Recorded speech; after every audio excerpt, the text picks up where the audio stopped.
Welcome to বিকাশ আইকিউর চ্যানেলে তোমাদের জানাই আবারও স্বাগত। তোমরা জানো তোমাদের ফাজিল তৃতীয় সেমিস্টারের পরীক্ষা কিন্তু অতি শীঘ্র অনেক কাছে চলে এসছে দিন দিন। আর তোমাদের যারা মাদ্রাসায় বোর্ডে পড়ো তোমরা, আজকে বিকাশ আইকিউর তরফ থেকে তোমাদের জন্য সম্পূর্ণ এক্সাম ওরিয়েন্টেড ভাবে একটা সম্পূর্ণ নোটস ইসলামী ইতিহাসের প্রথম অধ্যায় থেকে সম্পূর্ণ এক্সাম ওরিয়েন্টেড ভাবে পিডিএফ করে তোমাদের প্রোভাইড করা হতে চলেছে। তো তাই অবশ্যই আমাদের ক্লাসটা করতে থাকো, কারণ তোমরা জানো যে বিকাশ আইকিউ কিন্তু সবসময় এক্সাম ওরিয়েন্টেড ভাবে তোমাদের মোস্ট ভিভিআই কোশ্চেনগুলো দিয়ে থাকে এবং নোটসও প্রোভাইড করে থাকে। তাই আমি তোমাদের আজকে বলবো যে তোমরা কিন্তু সম্পূর্ণ আজকের ক্লাসটা মন দিয়ে করো, যাতে করে তোমাদের প্রিপারেশনটা আরও দৃঢ়তর মজবুত করে তুলতে পারো। তো বেশি কথা না বাড়িয়ে দেখে নাও আজকের ক্লাসের মধ্যে কি হচ্ছে। আজকে আমি তোমাদের সাবজেক্ট হিসাবে রেখেছি খলিফা আল মনসুর আল মাহদি এবং মুসা আল হাদির গুরুত্বপূর্ণ তথ্যাদি একত্রিত করে একটা সম্পূর্ণ মাস্টার মাইন্ড নোট তোমাদের করে রেখেছি, আমাদেরকে আজকে প্রোভাইড করতে চলেছি। তো তোমরা যদি এই মাস্টার মাইন্ড নোটটা সংগ্রহ করতে চাও তাহলে অবশ্যই কিন্তু আমাদের স্ক্রিনে দেওয়া নাম্বারটির সাথে যোগাযোগ করতে পারো। তো চলো আর বেশি দেরি না করে আজকের সম্পূর্ণ গুরুত্বপূর্ণ এক্সাম ওরিয়েন্টেড ক্লাসটা শুরু করা যাক। দেখো, শুরু হচ্ছে আব্বাসীয় খলিফার মাস্টার মাইন্ড নোট। প্রথমেই আমরা দেখে নেব যে খলিফা আবু জাফর আল মনসুর তার রাজত্বকাল কত। 754 খ্রিস্টাব্দ থেকে 775 খ্রিস্টাব্দ পর্যন্ত তিনি কিন্তু রাজত্ব করেছিলেন। আমরা তার প্রথম পয়েন্টে অর্থাৎ ক পয়েন্টে রেখেছি যে মর্যাদা এবং শাসনকাল। তার মর্যাদা এবং শাসনকালটা একটু চোখ বুলিয়ে নেওয়া যাক। দেখো, প্রকৃত প্রতিষ্ঠাতা হিসাবে তিনি স্বীকৃত পেয়েছিলেন, অর্থাৎ ঐতিহাসিক পিকে হিট্টি এবং আমির আলীর মতে তিনি আব্বাসীয় বংশের প্রকৃত প্রতিষ্ঠাতা ছিলেন। যদিও আবুল আব্বাসের সাফা সর্বপ্রথম খলিফা ছিলেন, কিন্তু আল মনসুর কিন্তু প্রকৃত প্রতিষ্ঠাতা ছিলেন আব্বাসীয় বংশের। তারপরের পয়েন্টে দেখো শাসনকালে আমরা দেখতে পাই তিনি প্রায় 21 বছর রাজত্ব করেছিলেন, আর তিনি 65 বছর বয়সে মারা গিয়েছিলেন। এ থেকে আমরা দেখতে পাই যে তিনি দীর্ঘ বছর রাজত্ব করার সুযোগ পেয়েছিলেন, 21টি বছর তিনি রাজত্ব করার সুযোগ পেয়েছিলেন, এবং তিনি এই 21 বছরের মধ্যেই কিন্তু শ্রেষ্ঠ খলিফা অর্থাৎ নিজেকে আব্বাসীয় বংশের শ্রেষ্ঠ খলিফা হিসাবে নিজেকে প্রতিষ্ঠা করতে সময় পেয়েছিলেন যথেষ্ট পরিমাণ। তার পরের পয়েন্টটা দেখো যে উপাধিতে বলেছে সুষ্ঠু হিসাব নিকাশের জন্য তাকে আবু দাওয়ানিক অর্থাৎ the father of the Penney নাম দিয়ে উপাধি দেওয়া হয়েছে তাকে। কেন না, তিনি নিজের শাসনকালের নিজের সাম্রাজ্যের পুঙ্খানুপুঙ্খভাবে হিসাব নিকাশ করত, তাই তাকে বলা হয়েছে আবু দাওয়ানিক উপাধিতে ভূষিত করা হয়েছে এবং তিনি এই উপাধি লাভ করে পরিচিতি লাভ করেন। তার পরের পয়েন্টে কি বলেছে, খ পয়েন্টে বলেছে প্রশাসনিক ও রাজস্ব। এই প্রশাসনিক ও রাজস্ব এটা খুব গুরুত্বপূর্ণ, একটু তোমরা খানিকটা চোখ বুলিয়ে নাও। দেখো, কেন্দ্রীয় প্রশাসনকে শক্তিশালী করেন এবং আব্বাসীয় খিলাফতের শাসনতন্ত্রকে সুনির্দিষ্ট রূপ দান করেন কে? খলিফা আল মনসুর। তার পরের পয়েন্টে আমরা দেখে নেব যে নতুন রাজধানী অর্থাৎ বাগদাদ নগরীকে আমরা আগের ক্লাসেই জেনেছি যে তিনি নতুন রাজধানী হিসাবে নির্মাণ করেন। বাগদাদ নগরী নির্মাণ ও প্রতিষ্ঠা করেন 762 খ্রিস্টাব্দে ও 766 খ্রিস্টাব্দে বাগদাদ নগরীর কিন্তু শেষ হয় নির্মাণ কার্য। এই বিষয়ে আমি তোমাদের একটা দীর্ঘ লং ক্লাস দিয়ে দিয়েছি এবং প্রশ্ন উত্তর নিয়েও আলোচনা করে দিয়েছি। তোমরা যারা দেখে নেই অবশ্যই ঝটপট গিয়ে দেখে নাও আমাদের ক্লাসটা, আর নিজের প্রিপারেশনকে একদম উঁচু লেভেলে নিয়ে যাও। দেখো, তো 762 খ্রিস্টাব্দে নির্মাণ কার্য শুরু করেন, যা শাসন কার্য তদারককে সহজতর করে তোলে। পরের পয়েন্টে দেখা হয়েছে যে বলেছে পারস্যের প্রভাব, অর্থাৎ পারস্যের কোন প্রভাব আব্বাসীয় বংশের প্রভাব বিস্তার করেছিল। শাসন ব্যবস্থায় পারস্যের রীতিনীতি দ্বারা গভীরভাবে প্রভাবিত হন কে? খলিফা আল মনসুর সহ আব্বাসীয় বংশের সম্রাট, আব্বাসীয় বংশের রাজাগণ, আব্বাসীয় বংশের খলিফাগণ পারস্যের দ্বারা প্রভাবিত হয়েছিলেন, আর প্রভাবিত হয়েই সেখান থেকে উজির পদের তৈরি করেছিলেন। এই উজির পদের কিন্তু পারস্যের কাছ থেকে ধার করে আব্বাসীয় খলিফা আল মনসুর তিনি কিন্তু ধার করে উজির পদ সৃষ্টি করেছিলেন। আর একটা গুরুত্বপূর্ণ প্রশ্ন তোমাদের জন্য যে প্রথম উজির হিসাবে কে পরিচিত? পারস্যবাসী অর্থাৎ খালিদ বিন বারমাক প্রথম উজিরের জন্য পরিচিত ছিলেন, অর্থাৎ তিনি সর্বপ্রথম উজির হয়েছিলেন। তার পরের পয়েন্টটা আছে যে রাজস্ব ও সীমানা। খলিফা আল মনসুরের সময় কতদূর সীমানা ছিল এবং রাজস্বের কি কি রূপ ছিল সেটা একবার চোখ বুলানো যাক। দেখো, প্রত্যেক প্রদেশে সীমানা নির্ধারণ ও রাজস্ব নির্দিষ্ট করে এবং রাষ্ট্রের আয় ও ব্যয়ের হিসাব নিজেকে তদারক করতে হতো। অর্থাৎ খলিফা আল মনসুর কিন্তু প্রত্যেক নির্দিষ্ট রাজস্বের হিসাব নিতেন এবং রাষ্ট্রের আয় ব্যয়ের হিসাব নিতেন, তদারক করতেন, অর্থাৎ তিনি সেটাকে খুঁটিয়ে দেখতেন। তাই জন্য তাকে কিন্তু আবু দাওয়ানিক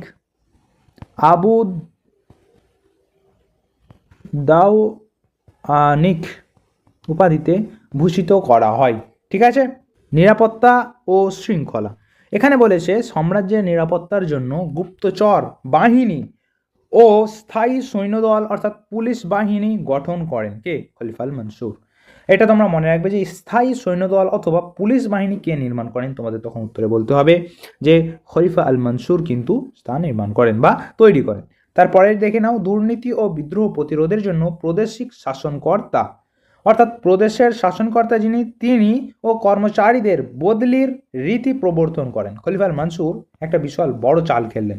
তিনি মনে করলেন যে হয়তো এক জায়গাতে কোনো শাসককে বা উচ্চপদস্থ কোনো কর্মচারীকে যদি এক স্থানে রেখে দেওয়া হয়, সে নিশ্চয়ই জালিয়াতি বা কোনো রকমের খারাপ বা কোনো রকমের জালিয়াতির মধ্যে নিজেকে কিন্তু দমিয়ে ফেলতে পারে।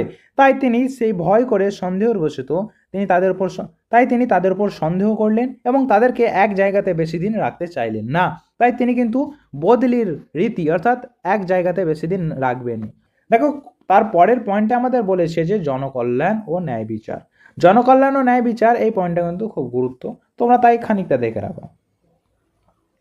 দেখো, জনকল্যাণমূলক কাজ, এই জনকল্যাণমূলক কাজেতে কি বলা হয়েছে না, জনগণের কল্যাণের জন্য বহু নগর তিনি নির্মাণ করেছিলেন, যেমন সেরকম সরাইখানা, রাস্তাঘাট, চিকিৎসা কেন্দ্র অর্থাৎ হসপিটাল, কূপ, প্রয়োগ প্রণালী, মাদ্রাসা ও হাসপাতাল নির্মাণ করেছিলেন।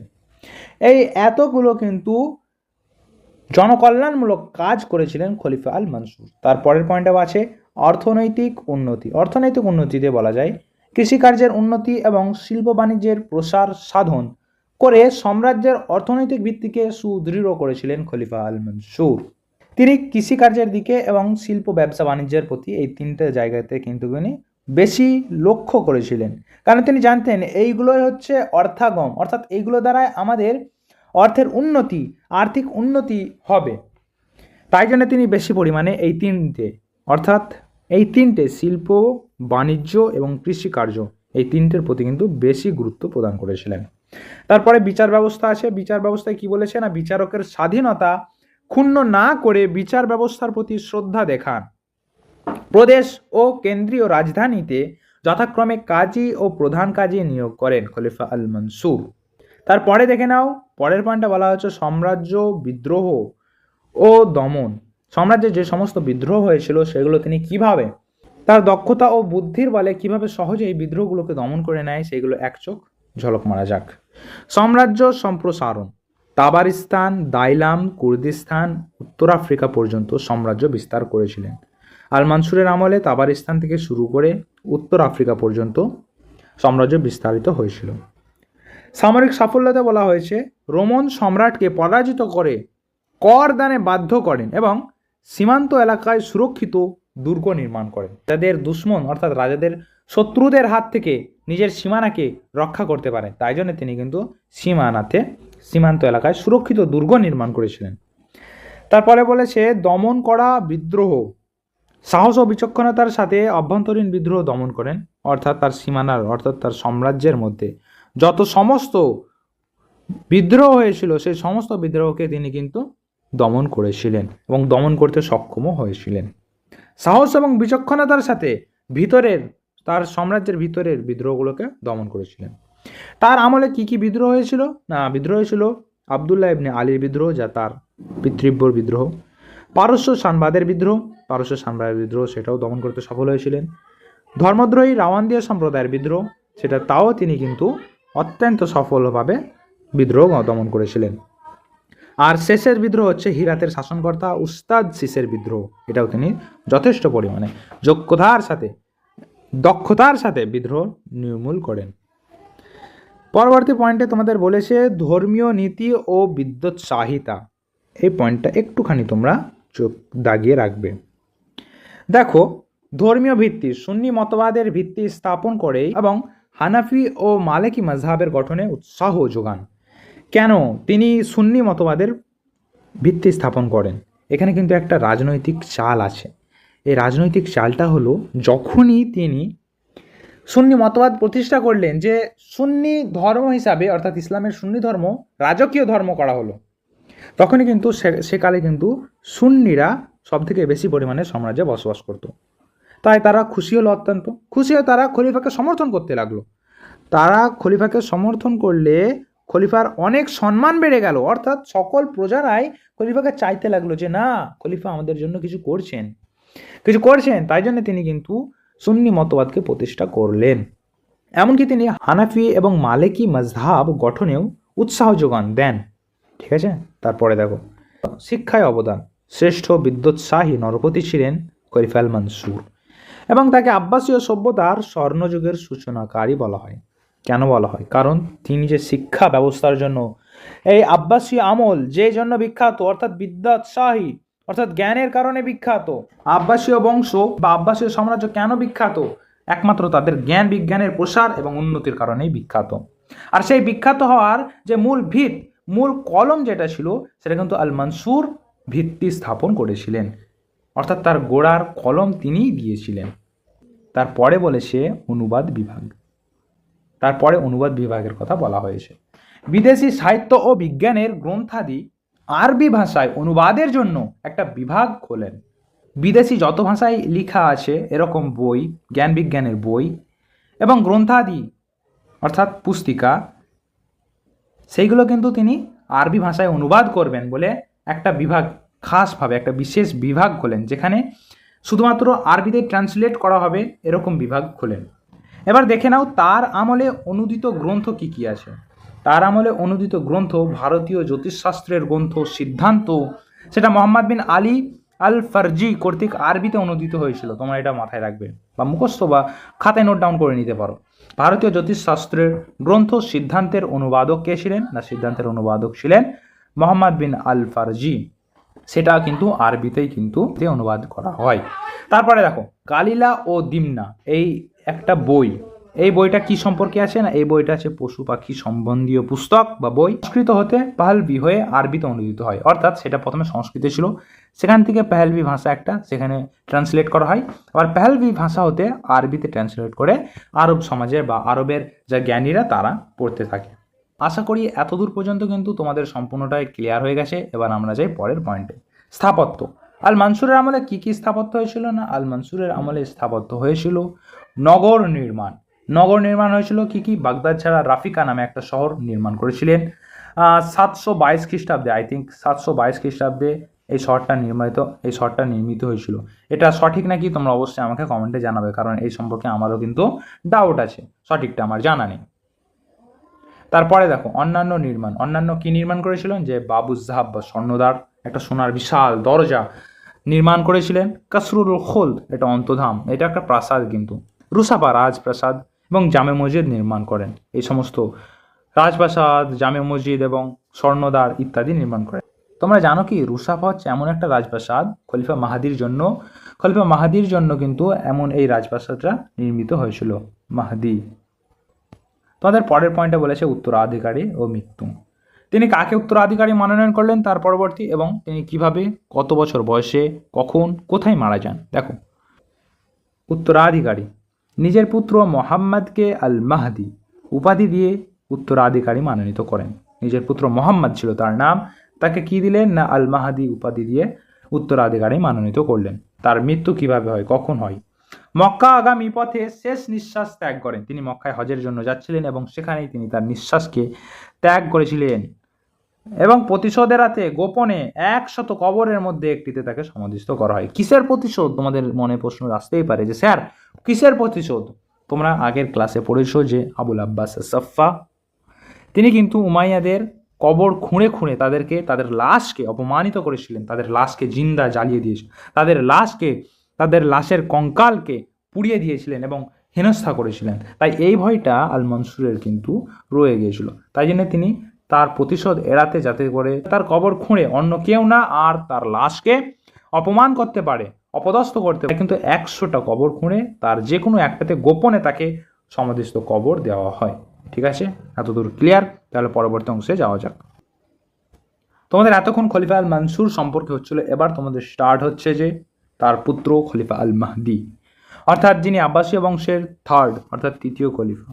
তৃতীয় খলিফার সময়কালটা আমরা খানিকটা পরিমাণে দেখে নিই। দেখো তিনি কিন্তু 775 থেকে শুরু করে 785 খ্রিস্টাব্দ পর্যন্ত রাজত্ব করতে পেরেছিলেন।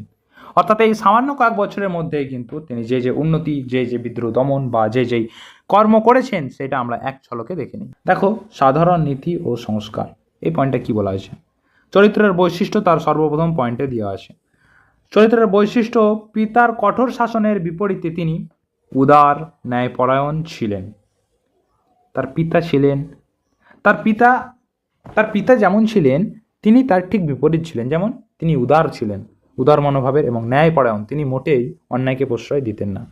সংস্কার দেখো, সিংহাসনে আরোহণের পর অন্যায়ভাবে কারারুদ্ধ ব্যক্তিদের, যারা কারারুদ্ধ হয়েছিল তার পিতা বা তার কাকা বা তার চাচার দ্বারা, যারা অন্যায়ভাবে যাদেরকে বন্দী করা হয় তাদেরকে তিনি মুক্তি দান করেন।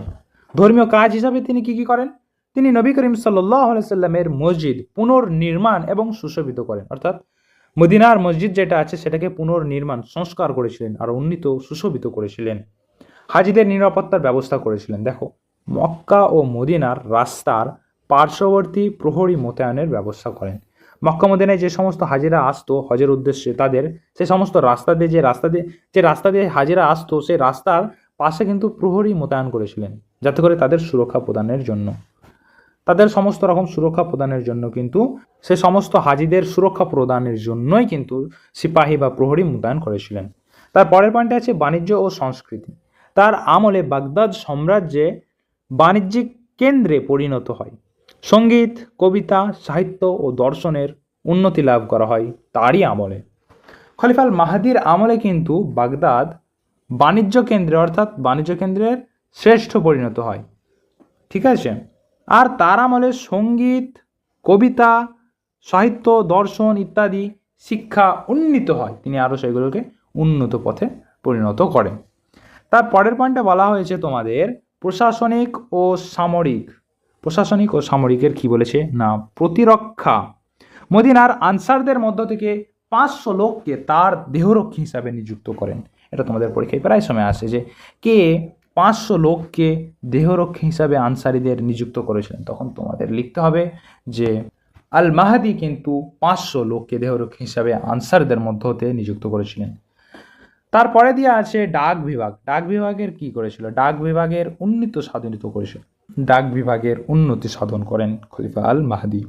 উত্তরাধিকার, তার পরবর্তী উত্তরাধিকার হিসাবে স্ত্রী খাইজুরানের প্রভাবে পুত্র মুসা ও হারুনের পরপর উত্তরাধিকারী মনোনীত করেন। এখান থেকে 3টে তোমাদের প্রশ্ন হবে। 3টে প্রশ্ন কি না, তার স্ত্রীর নাম কি ছিল? তার স্ত্রীর নাম ছিল খাইজুরান। তার স্ত্রীর পুত্র কটা ছিল? 2টো, মুসা এবং হারুন। অর্থাৎ প্রথম পুত্র মুসা এবং দ্বিতীয় পুত্র হচ্ছে হারুন। এই 3টে প্রশ্ন কিন্তু তোমাদের পড়তে পারে। ঠিক আছে? তারপরে দেখো, তারপরে বলেছে বিদ্রোহ দমন। তিনি কোন বিদ্রোহ দমন করেছিলেন সেটা এক ঝলক দেখে নিই। মুকান্নার বিদ্রোহ কিন্তু তারই আমলে হয়েছিল। খোরাসানের স্বঘোষিত ধর্মগুরু মুকান্না বিদ্রোহ দমন করেন। মুকান্না যে বিদ্রোহ দমন করেছিল সে বিদ্রোহ দমন করেছিলেন। যে উজ্জ্বল সৌন্দর্য বা কদাকার ও খর্বাকৃত চেহারা গোপনের জন্য সোনার মুখোশ পরত। তোমাদের এটাও কিন্তু খুব গুরুত্বপূর্ণ ভাই। তোমাদের কিন্তু এমনভাবে এই নোটটা তৈরি করা হয়েছে যাতে করে তোমাদের সম্পূর্ণ বই পড়তে হবে না, এমনভাবে তৈরি করা হয়েছে যাতে তোমরা শুধুমাত্র এই নোটটাকেই রিভাইজ দাও। শুধুমাত্র জাস্ট এই নোটটাকে রিভাইজ দিলে তোমরা 100% তোমাদের সিলেবাস কভার হবেই হবে, এটা আমাদের গ্যারান্টি। কারণ বিকাশ আইকিউ এরকমই নোট দিয়ে থাকে প্রত্যেকবারে, এমনকি প্রত্যেকটা সাবজেক্টে, every time and each subject এরকমই কিন্তু নোট প্রোভাইড করে থাকে। তোমাদের বইয়ের হাবিজাবি সমস্ত কিছু দেখার দরকার নেই।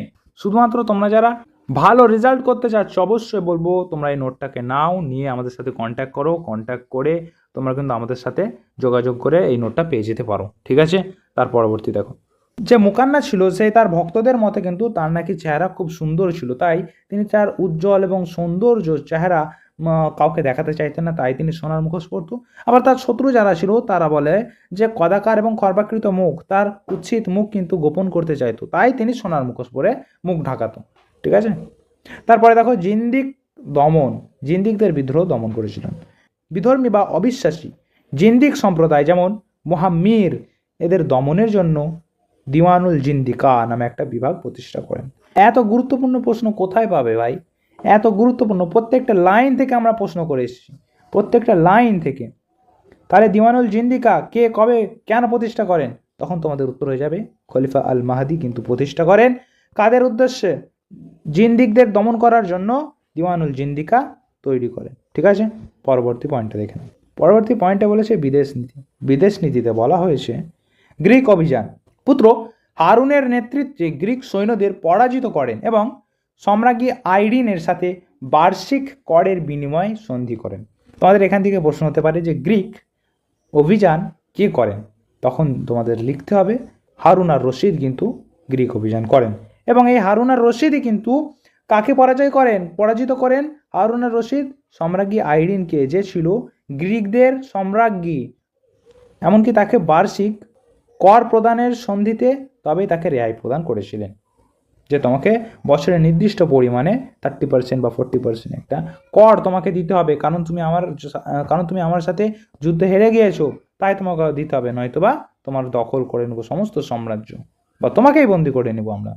এই ছিল তোমাদের কিন্তু খলিফা আল মাহদির শাসনকাল, সংক্ষিপ্ত শাসনকাল 775 থেকে 785 খ্রিস্টাব্দ পর্যন্ত। মাত্র এই 10 বছরের শাসনকালে যা যা সমস্ত কিছু গুরুত্বপূর্ণ এমসিকিউ হওয়ার দরকার ছিল আমরা কিন্তু খুঁটিয়ে খুঁটিয়ে পড়ে দিয়েছি, বলেও দিয়েছি তোমাদেরকে।